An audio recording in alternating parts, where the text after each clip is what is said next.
Business study का CBSE sample paper 2025 का 25 और 26 का मैंने सॉल्व करा है। बिजनेस स्टडी का किस तरीके से सॉल्व करा, रफ में सॉल्व करा, बट मैंने किया है। So let me show you. और ये हमारी जमीन माता है, यहाँ पर मैंने कुछ बिछाया नहीं, मैं आपको दिखा देती हूँ, ठीक है। तो सबसे पहले तो हमारे 20 MCQs हैं, ठीक है। ये 20 MCQs हैं जो मैंने किए हैं, यू लुक एट हियर, ठीक है। क्वेश्चन नंबर 21 3 नंबर का आता है। 3 नंबर के अकॉर्डिंग ये आपको लिखना है। 1 पॉइंट ये रहा और 2 पॉइंट आपके ये रहे। तो इससे बड़ा आप लिखोगे तो वेस्ट योर टाइम, बिकॉज इतना लिखना सफिशिएंट है आपके लिए, ठीक है। ये भी हमारा 2 नंबर का है। 2 नंबर में ये हमारी केस स्टडी थी जिसमें हमारा ये आइडेंटिफाई करना था, और ये 2 पॉइंट हमें to other philosophies of marketing are under, तो ये हमें 2 लिखना था। आप प्रेजेंटेशन देख सकते हो, तो आप इस तरीके से प्रेजेंट कर सकते हो अपने आंसर को, ठीक है। फिर हमारा 3 नंबर में आया था डिफरेंशिएशन। तो डिफरेंशिएशन में हमारे money marketing and capital marketing में डिफरेंशिएशन आया था। तो 3 नंबर के अकॉर्डिंग 3 पॉइंट आपको लिख लेने हैं। सेफ्टी के लिए अगर आपको लगता है कि कुछ पॉइंट रिपीट हो रहे हैं या गलत है, so you can write down the third 4th point if you want to save, ठीक है ना। तो ये हमारा 3 नंबर का था। अब हम बात करते हैं, ये भी हमारा 3 नंबर का था।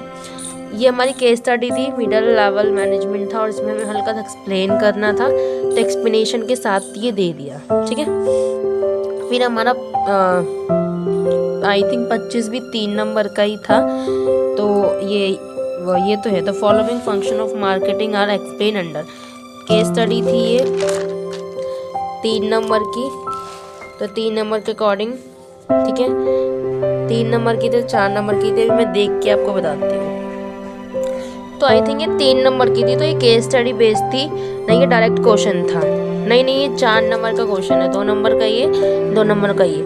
Customer support services and packaging and labelling आपको डायरेक्टली एक्सप्लेन करने के लिए बोला था, तो यहाँ पर मैंने डायरेक्टली आपको एक्सप्लेन करके दिखा दिया है, ठीक है। इस तरीके आप एक्सप्लेन कर सकते हो, ठीक है। अगर मैं बात करूँ यहाँ पर feature of planning explain under, तो यहाँ पर भी आपको डायरेक्टली 4 नंबर का क्वेश्चन दे रखा है, डायरेक्टली आपको हेडिंग दे रखी है फ्री के नंबर, और आपको एक्सप्लेन करना था। इतनी ठंड हो रही है, ओह माय गॉड। परवेसिव आपको एक्सप्लेन करना था, वो कर दिया, और यहाँ पर फ्यूचरिस्टिक करना था, वो कर दिया, 4 नंबर में कर दिया है।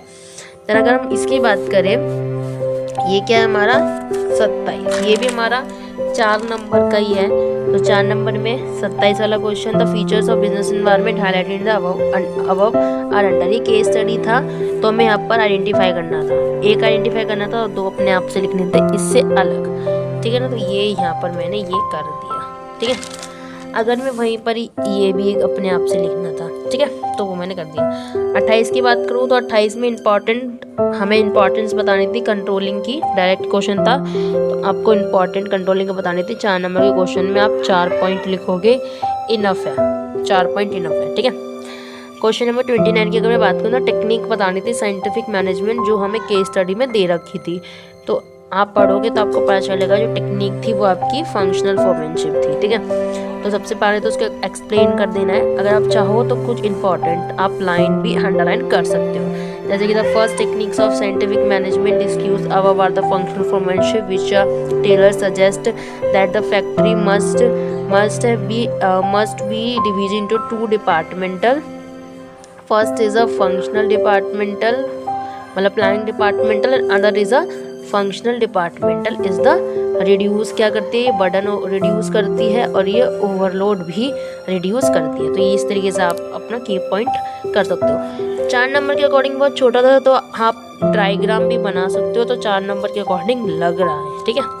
अगर सिंपल ये आप लिखोगे तो it's not enough in 4 marks.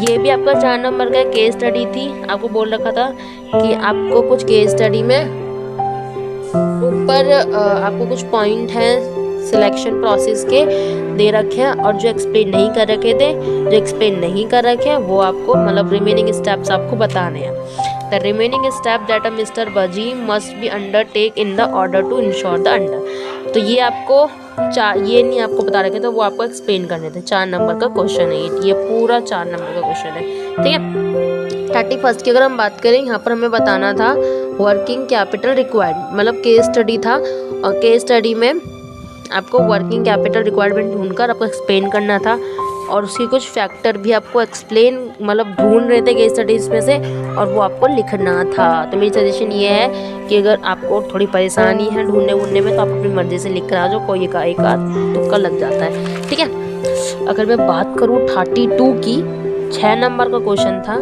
जिसमें से ये पहले मैंने गलत आइडेंटिफाई, ये भी बेसिकली हमारा केस स्टडी बेस्ड क्वेश्चन था, ये भी हमारा केस स्टडी बेस्ड क्वेश्चन था। तो ये वाला तो गलत चला गया, फिर मैंने आगे करा, ये 6 नंबर का क्वेश्चन है, ये पूरा कुछ पॉइंट हैं जो मिसिंग है। फिर हमारा 34 की अगर मैं बात करूँ तो यहाँ पर हमें केस स्टडी दे रखी थी, the type of the framework हमें आइडेंटिफाई करना था जो कि मालिनी एंड शालिनी परफॉर्म कर रही हैं। तो मालिनी फंक्शनल स्ट्रक्चर को परफॉर्म कर रही है और शालिनी डिवीजन स्ट्रक्चर को परफॉर्म कर रही है और इन दोनों के बेस में कुछ हमें डिफरेंशिएशन केस स्टडी के सेकंड पॉइंट में बोल रखा था। तो इस तरीके से ये हमारा पूरा जो क्वेश्चन है ये यहाँ से लेकर यहाँ तक 6 नंबर का है, यहाँ से लेकर यहाँ तक 6 नंबर का है, ठीक है। बाकी यहाँ राइट टू कंज्यूमर हमें डायरेक्ट क्वेश्चन था, कंज्यूमर के राइट बताने थे, तो यहाँ से लेकर ये यहाँ से पूरा लेकर ये यहाँ तक ये पूरा आपका 6 नंबर का क्वेश्चन है। तो जितनी मतलब जितना क्वेश्चन के मार्क्स हैं, मतलब मार्क्स के अकॉर्डिंग आपको लिखना है, 6 नंबर के अकॉर्डिंग आपको इतना बड़ा लिखना है। यहाँ पर से भी आप देख सकते हो ये पूरा आपका 6 नंबर, लगभग 1.5 या पेज का तो आपको लिखना ही लिखना है 6 नंबर का। So that's it the sample paper of, यही हमारा सैम्पल पेपर है फिजिकल बिजनेस स्टडी का। तो आप ट्राई करने की हो जाएगा, ठीक है, और करना मस्त है इसको, ठीक है। So thank you so much, bye.